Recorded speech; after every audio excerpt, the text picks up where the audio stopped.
I'm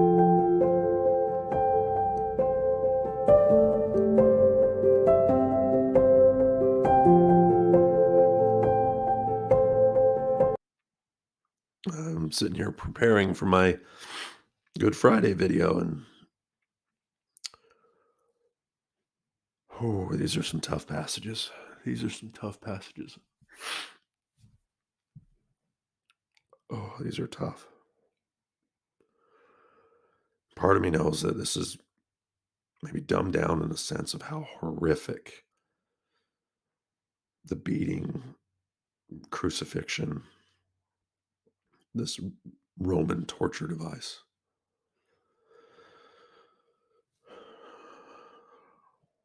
I just can't help but think that should be my punishment for the sins I've done. Hmm.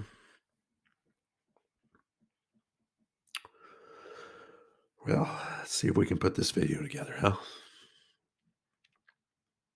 Hey everyone, Bible Nerd here. Thanks for joining me on this Holy Week study, and we've made it to what's known as Good Friday. And many people will say it's anything but good that happened on this particular day. But the reason that moniker is out there and why we call it Good Friday is even all these evil things that were meant for evil, meant for destruction, God turns into good. The beauty for ashes is on full display on this story of how our Lord and Savior was persecuted, broken for our sakes, put on the cross, and buried this day.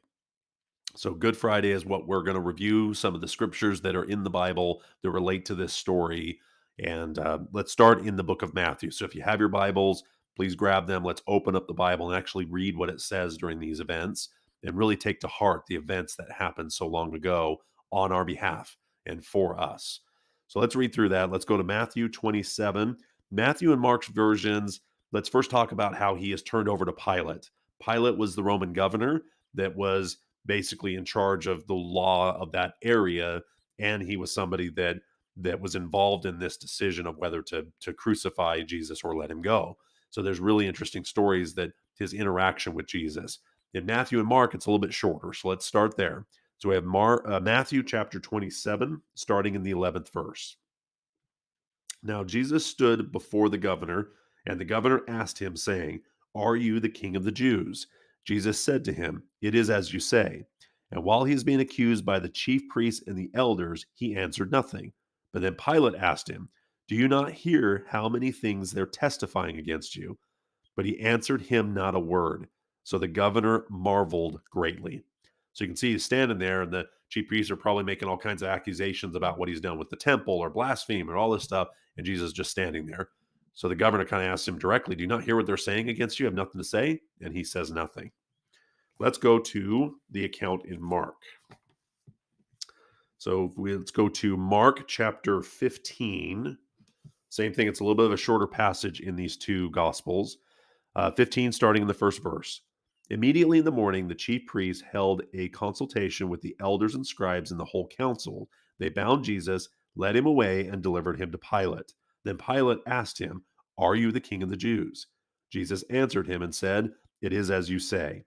And the chief priests accused him of many things, but he answered nothing. Then Pilate asked him again, saying, "Do you answer nothing? See how many things they testify against you." But Jesus still answered nothing, so that Pilate marveled. So those are the two short accounts in Matthew and Mark. Now let's jump over to John.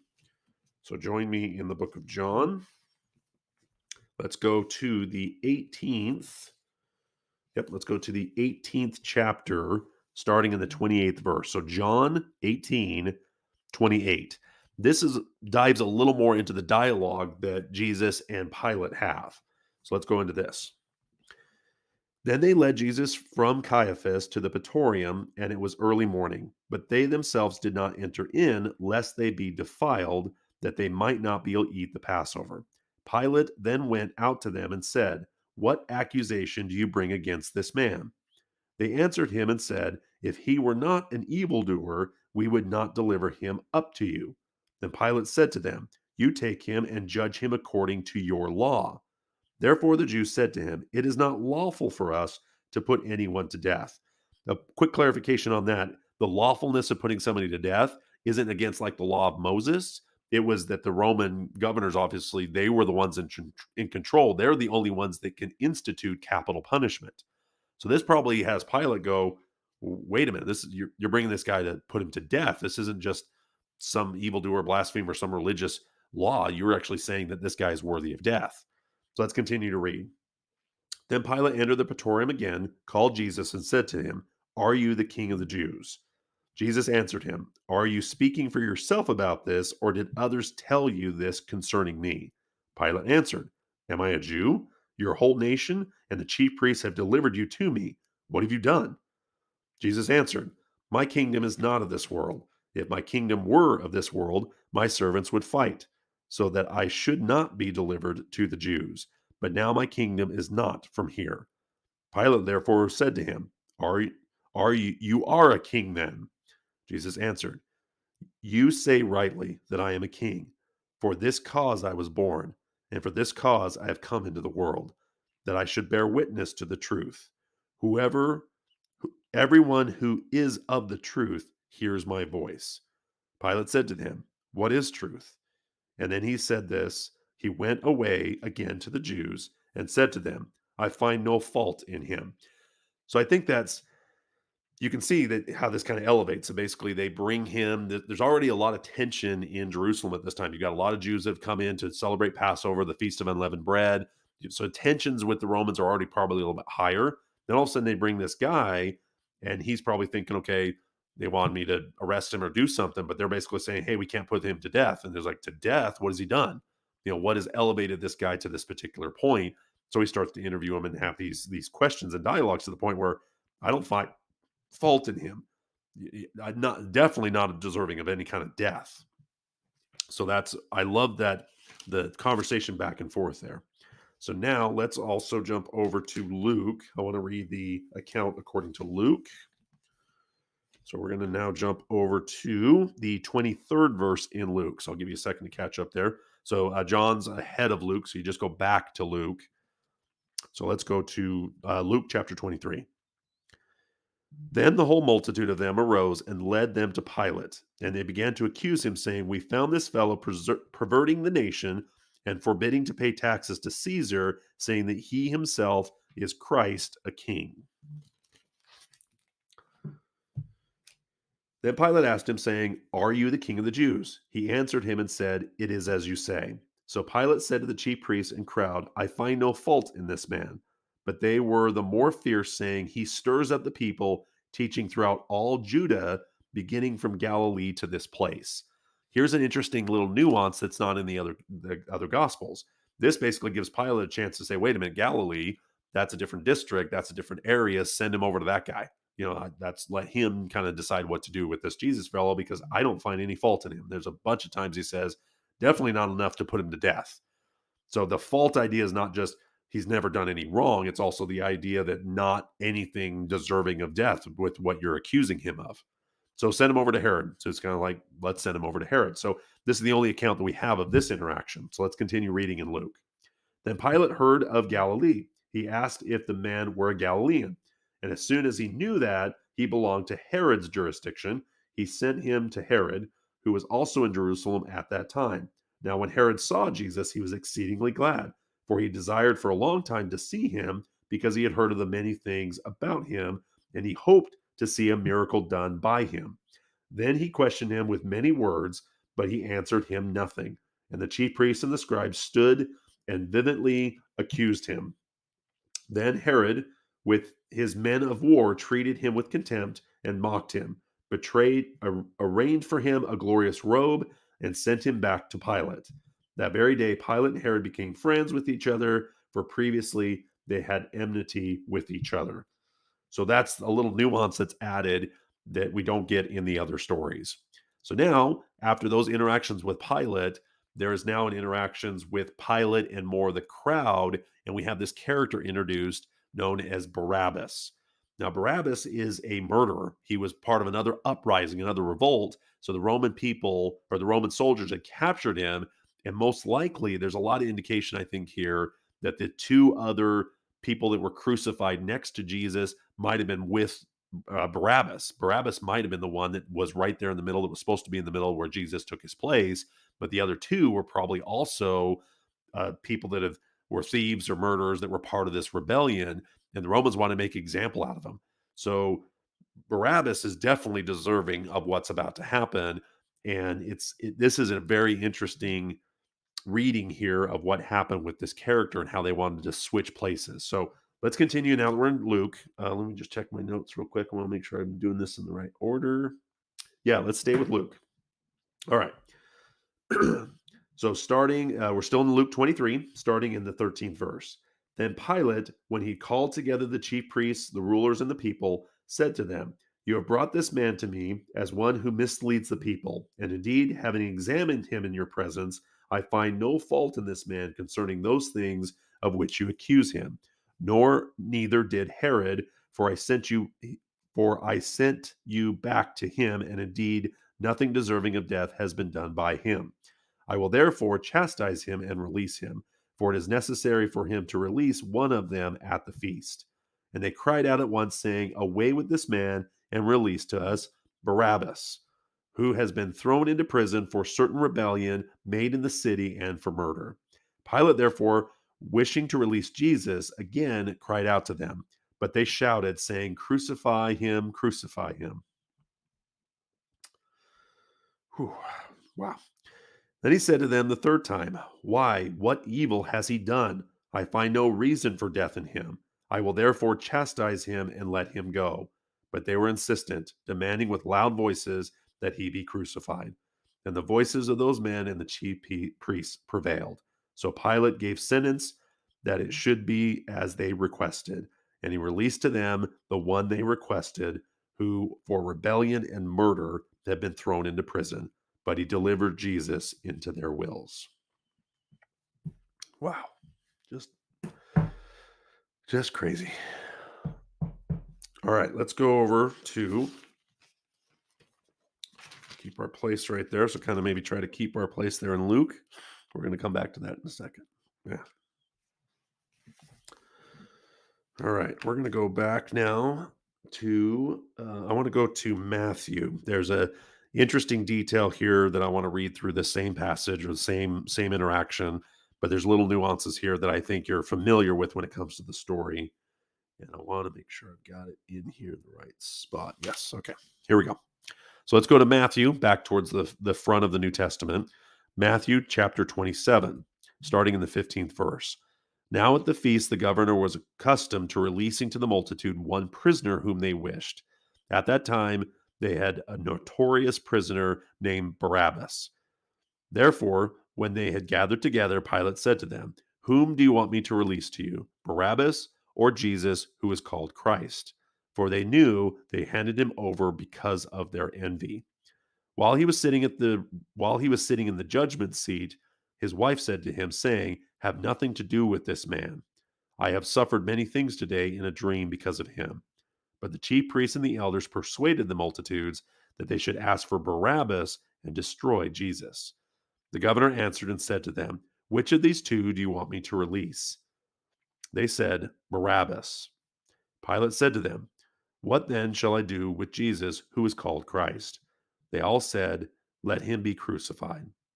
Then the governor said, "Why? What evil has he done?" But they cried out even the more, "Let him be crucified."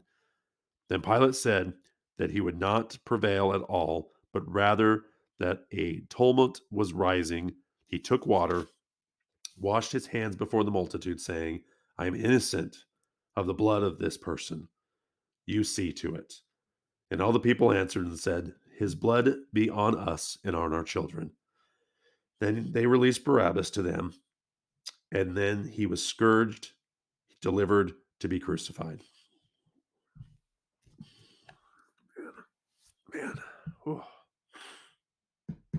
So we get that story of him washing his hands to just say, "I wash my hands of this situation. This man has not done evil in my sight. He has not done evil worthy of any kind of this kind of death." And yet the people demanded it so much, switched places with someone that deserved to be dead. And he gave in to their will and said, "Okay." Man.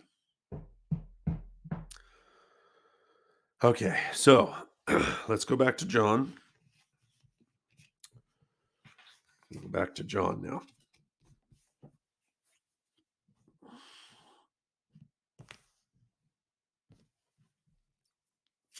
Let's read this passage in John.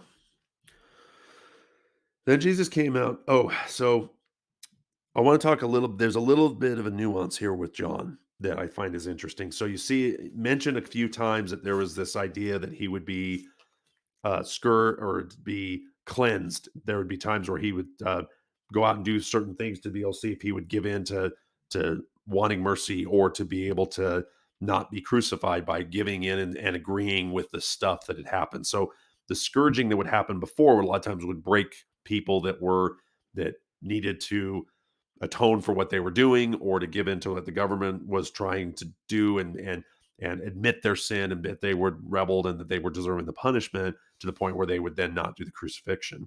So he does this cleansing, if you will, and that's where we have this story in John that's a little bit different order. So let's go back to John. We're going to go to John 19, or excuse me, 18. We're going to finish chapter 18, starting in the 39th verse. But you have a custom that I should release someone to you at the Passover. Do you therefore want me to release to you the king of the Jews? They all cried out, saying, Not this man, but Barabbas. Now, Barabbas was a robber. Then it goes on in chapter 19. So then Pilate took Jesus and scourged him, and the soldiers twisted a crown of thorns and put it on his head. And they put on him a purple robe. And they said, Hail, King of the Jews. And they struck him with their hands. Pilate then went out and said to them, Behold, I'm bringing him out to you, that you may know that I find no fault in him.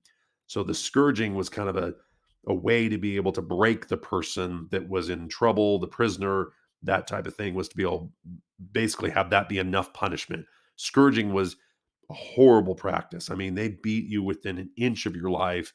There's lashes, there's just incredible amount of beating as they're just to be able to break that person's will as much as they can. In this story, the scourging happens then right to the crucifixion. In John, you've got the scourging, and then he's presented back to the people to see what their response is. So the order's a little bit different in John. But let's continue to read what happens once he brings him out after the scourging. Then Jesus came out wearing the crown of thorns and a purple robe, and Pilate said to them, Behold the man. Boy, I can't imagine. Yeah, he's beaten, his face is busted up, his he's I mean, the people in the crowd had to just gasp. I mean, it would be human. It'd be natural just to go, wow, but that's not what we read. Therefore, when the chief priests and officers saw him, they cried out, saying, Crucify him, crucify him. After all that beating, the scourging, they still didn't have enough. Wow. Pilate said to them, You take him and crucify him, for I find no fault in him.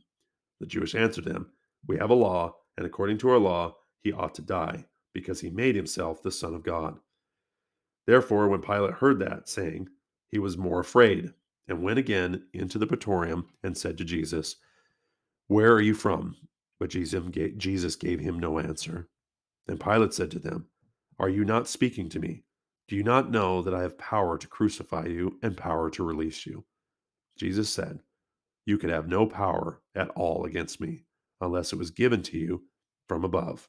Therefore, the one who delivered me to you has the greater sin. From then on, Pilate sought to release him, but the Jews cried out, saying, If you let this man go, you are no friend of Caesar. Moreover, makes himself a king, speaks against whoever makes himself a king speaks against Caesar. When Pilate therefore heard the saying, he brought Jesus out and sat him on the judgment seat in the place that is called the pavement, but in Hebrew, and I'm going to mess these Hebrew names up, Gabbatha. Now it was the preparation day of the Passover, and about the 6th hour. And he said to the Jews, Behold your king. But they cried out, away with him, crucify him. Pilate said to them, Shall I crucify your king? And the chief priests answered, We have no king but Caesar. Wow, what an ultimate betrayal of God.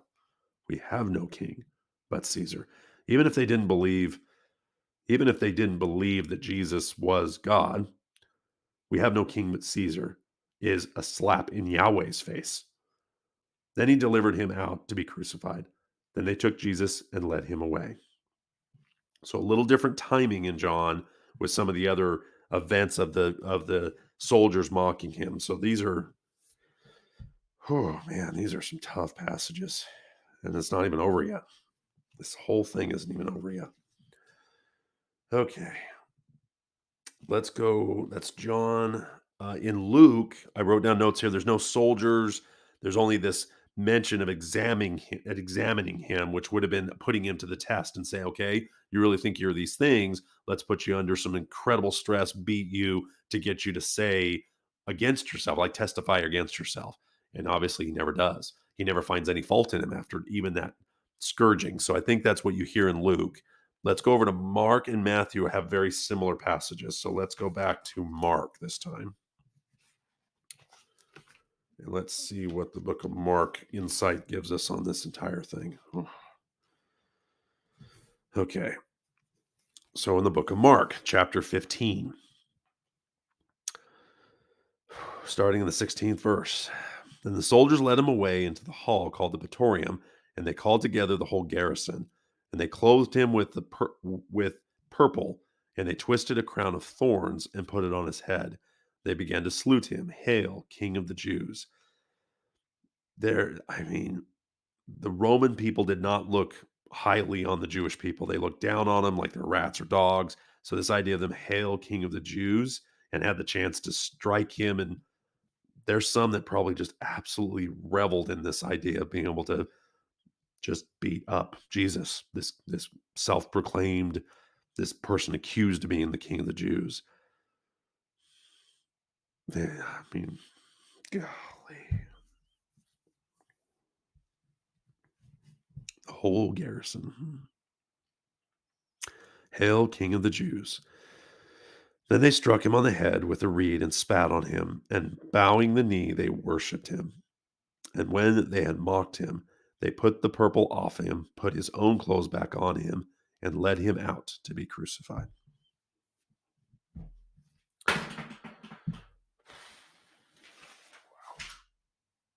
Okay.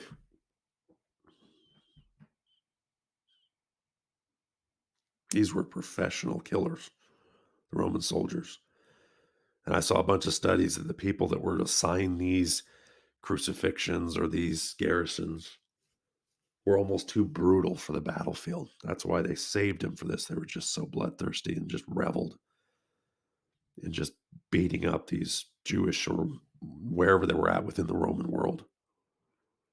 So they just reveled in it. Oh, humans can be so horrible. Okay. So now Jesus is taken to be crucified. He's beaten within an inch of his life and forced to carry his cross, which was a common way of putting them through as much torture as possible. So we get the account. Let's stay here in Mark. We get this mention of a guy named Simon that helped Jesus as he's lost blood. He hasn't slept. He went through the Garden of Gethsemane. He's gone through these mock trials. He's been spat on and beat on by his own people and then by the Romans. And now, under the weight of that cross, he can't carry it up by himself. So Simon helps him to get his cross up to a place known Golgotha, and that's one of the few Hebrew words you will see in your Bibles, which is translated as the place of the skull. I've seen some photos of this, and there's almost a look of a skull in the rocks. Like the rocks have a look to where it looks like a skull. That's been changed over the years and as people have visited these places, or it could have been also just a name referencing how many people had died in that area and there's just the bones that were there. But the place of the skull is where he's taken. So let's keep reading in Mark chapter 15, verse 23. Then they gave him some wine mingled with myrrh to drink, but he did not take it. And when they crucified him, they divided up his garments, casting lots for them to determine what every man should take. Now it was the third hour, and they crucified him, and the inscription of the accusation was written above, the King of the Jews. With him they also crucified two robbers, one on his right, one on his left. Most likely, these were the people that were with Barabbas that were arrested during that rebellion. There's a good chance that these were part of his group because Barabbas is the one that they were going to release. So that's not specifically written in here, but I've seen a lot of commentary. It's likely that these guys were the three that were supposed to be made examples of to the people of what you do if you rebel against rebel against Rome. If you rebel against Rome, this can be your fate. With him was crucified two robbers, one on his right, one on his left. So the scripture was fulfilled, which says, "And he will be numbered with the transgressors." And those who passed by blasphemed him, wagging their heads and saying, "Ah, you who will destroy the temple and build it in 3 days, save yourself and come down from the cross." Likewise, the chief priests also mocking amongst themselves with the scribes, saying, "He saved others. Himself he cannot save. Let the Christ, the King of Israel, descend now from the cross, that we may see and believe." Even those that were crucified with him reviled him. So that's the account in Mark. Let's go to Matthew. This is while he's on the cross. Matthew 27, starting in the 45th verse. Or sorry, that's when he passed away. Let's back here. Starting in the 32nd verse. So Matthew 27. And now had come, they found a man named Simon, who they compelled to bear his cross. So again, Jesus is going up to the hill here carrying his cross. He was not able to carry it, dropped it several times, assuredly. And they have this guy that's basically passing by, Simon, help him to get this man and the cross up to the hill. And when they had come to the place called Golgotha, that is called the place of the skull, they gave him sour wine mingled with gall to drink. But when he had tasted it, he would not drink. They then crucified him, divided up his garments, casting lots, that it might be fulfilled which was spoken by the prophet. They divided my garments among them, and for my clothing they cast lots. Sitting down, they kept watch over him there, and they put up over his head the accusation written against him: "This is Jesus, King of the Jews." Then two robbers were crucified with him, one on his right, one on his left. And those who passed by blasphemed him, wagging their heads and saying, "You who destroy the temple and rebuild it in 3 days, save yourself. If you are the Son of God, come down from the cross." Likewise, the chief priests also mocking him, and the scribes and elders, saying, "He saved others. He himself he cannot save. If he is the King of Israel, let him come down now from the cross, and we will believe. He trusted in God. Let him deliver him now, if he will have him. For he said, I am the Son of God." Even the robbers who were crucified with him reviled him with the same thing. Very similar passage to Mark. Now, let's go to the accounts that have a little bit more dialect of what Jesus says while he is going through this horrendous torture of the crucifixion. I don't want to be crazy graphic, but you have to understand what was going through, and then the pain he was going through. He was just scourged. His back is completely torn up, shredded to pieces by the whips and the stuff that they were hitting him during the scourging.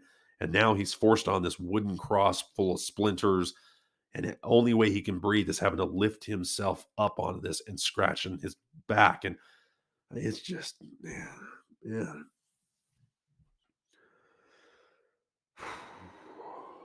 Wow. Okay. Luke chapter 23. So let's go to Luke chapter 23. This is some dialect that he has while he's on the cross. Now, as they led him away, they laid hold of a certain man, Simon, who was coming from the country, and on him they laid the cross that he might bear it after Jesus. And the multitude of people followed him, and the women also mourning and lamenting over him. But Jesus, turning to them, said, "Daughters of Jerusalem, do not weep for me, but weep for yourselves and for your children. For indeed the days are coming in which they will say, Blessed are the barren, wombs that were never born, and breasts which never nursed. Then they will begin to say to the mountains, fall on us, and the hills cover us. For if they do these things in the green wood, what would be done in the dry? There were also two other criminals led with him to be put to death. And when they had come to the place, and when they had come to the place called Calvary, there they crucified him, and the criminals, one on the right, one on the left. Then Jesus said, Father,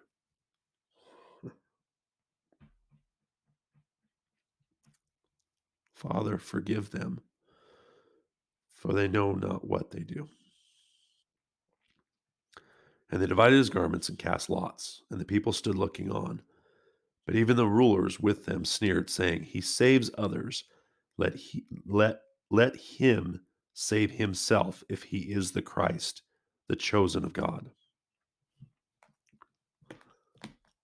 He could have done it. He could have stopped this whole thing. And yet he didn't for us. He didn't for me.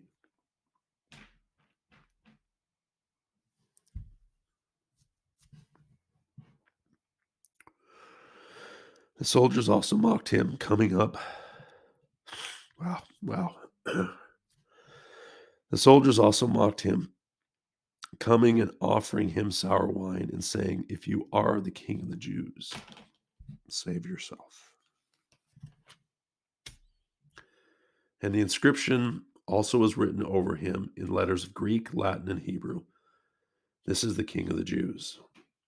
Then one of the criminals who was hanging blasphemed him, saying, if you are the Christ, save yourself and us. But the other, answering, rebuking him, saying, do you not even fear God, seeing you are under the same condemnation? And we indeed justly, for we receive the due reward for our deeds, but this man has done nothing wrong. Then he said to Jesus, Lord, remember me when you come into your kingdom.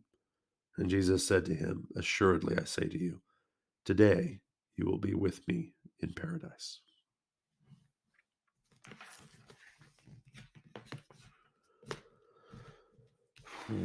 Man, this is a lot tougher than I thought it would be. I knew it was going to be tough, but because there's so many times we'll maybe read just one gospel, but going through all of them at the same time is wow. A lot of emotions. All right. Let's go to John chapter 19. Let's see what it says here. Chapter 19, starting the 17th verse. And he, bearing his cross, went out to the place called the place of the skull, which is called in Hebrew Golgotha, where they crucified him and two others with him, one on either side, and Jesus in the center. Then Pilate wrote on the tile and put on the cross. It was written, Jesus of Nazareth, the King of the Jews. Then many of the Jews read this title, for the place where Jesus was crucified was near the city, and it was written in Hebrew, Greek, and Latin. Therefore, the chief priests and the chief priests of the Jews said to Pilate, do not write King of the Jews, but he said, I am the King of the Jews. Pilate answered, what I have written, I have written. Then the soldiers, when they had crucified him, took his garments and made 4 parts, to each soldier a part, and also the tunic. Now the tunic was without seam, woven from the top in one piece. They said therefore among themselves, let us not tear it, but cast lots for it, whom's it shall be, that the scripture may be fulfilled, which says, they divided my garments among them, and for my clothes they cast lots. Therefore the soldiers did this thing. Now there stood on the cross of Jesus his mother. There stood by the cross. Now stood by the cross of Jesus his mother, and his mother's sister, Mary, the wife of Clopas, and Mary Magdalene. When Jesus therefore saw his mother and the disciple whom he loved standing by, he said to his mother, Woman, behold your son. Then he said to the disciple, Behold your mother. And from that hour, the disciple took her into his own home. After this, Jesus, knowing that all things had now accomplished, that the scriptures might be fulfilled, said, I'm thirsty. Now a vessel full of sour wine was sitting there, and they filled a sponge with sour wine and put it to his mouth. So when Jesus had received the sour wine, he said, It is finished. And bowing his head, he gave up his spirit. Hmm.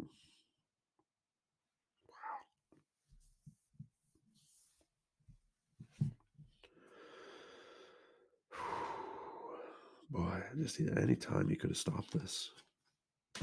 Anytime you could have stopped this. But he didn't.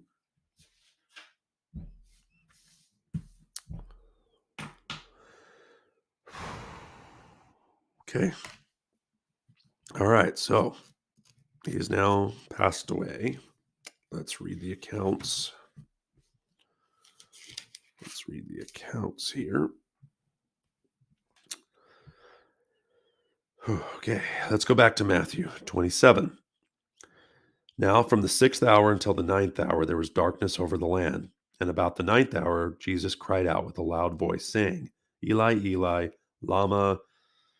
You're going to have to read that. I'm not very good with the Hebrew words, but that translates into, my God, why have you forsaken me? Some of those who stood by, when he heard that, said, This man is calling for Elijah. Immediately, one of them ran and took a sponge, filled it with sour wine, and put it on a reed, and offered him to drink.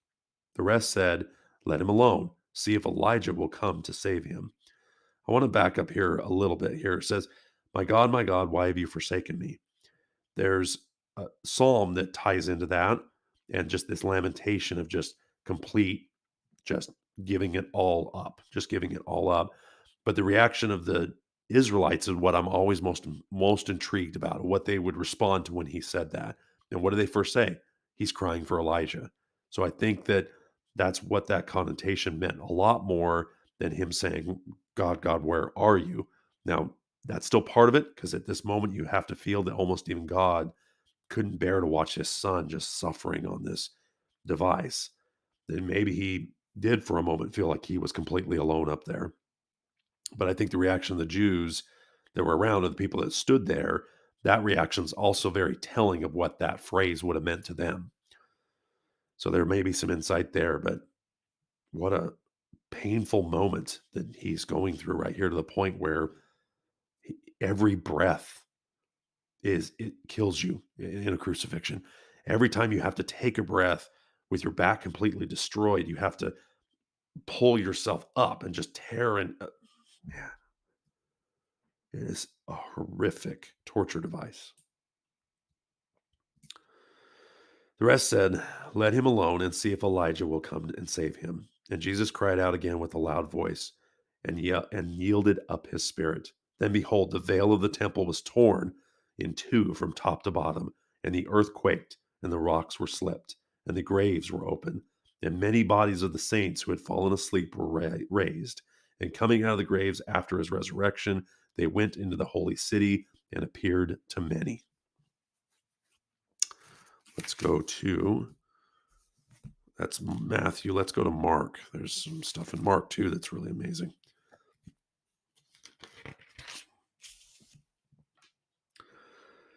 So we're going to Mark chapter 15, starting in the 33rd verse. Now, when the 6th hour had come, there was a darkness over the whole land until the 9th hour.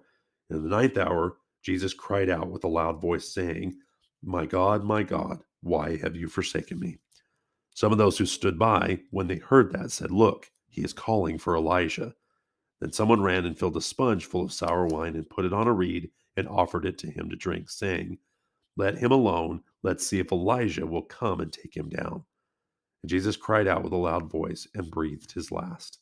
Then the veil of the temple was torn in two from top to bottom. So when the centurion who stood opposite him saw that, cried out like this and breathed his last, he said, Truly this man was the Son of God. Man, oh man. Oh, wow, man, I tell you, what a powerful story. The passion that Jesus had for us to go through this. What good could come of it? Well, let's find out. Thank you for joining me in this video. And I believe this is true. I know this happened. And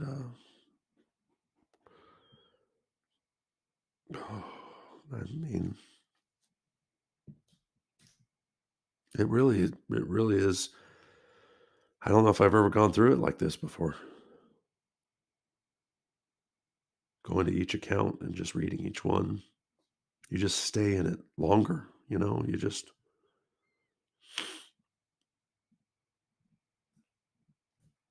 well, I don't know what else to say. Let's leave it at that. Um, God bless you. Hope you take this day to really think about the events that happen and know that joy is coming. Hope you have a wonderful day and God bless.